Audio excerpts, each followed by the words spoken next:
station on Space to Ground. Welcome to Space to Ground. I'm Leah Cheshire. The Quest airlock saw more action this week as 2 astronauts floated outside the station.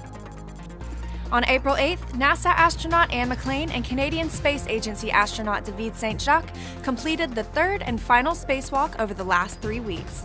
This was McClain's 2nd spacewalk and the first for Saint-Jacques, who became the 4th Canadian to conduct an extravehicular activity.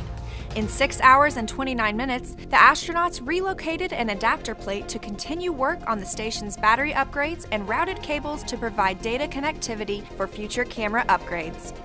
They also installed a backup power path to the station's robotic arm and slip-off prevention in preparation for the arrival of the Bartolomeo external payload platform next year.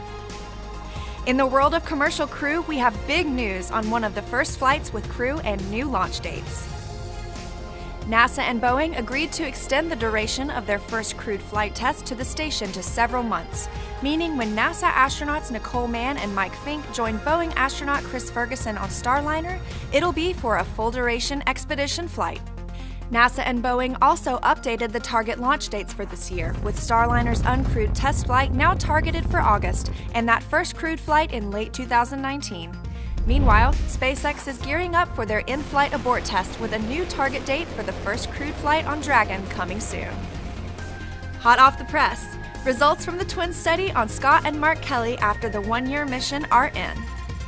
In 2015, former NASA astronaut Scott Kelly began an almost 1-year stay on the space station.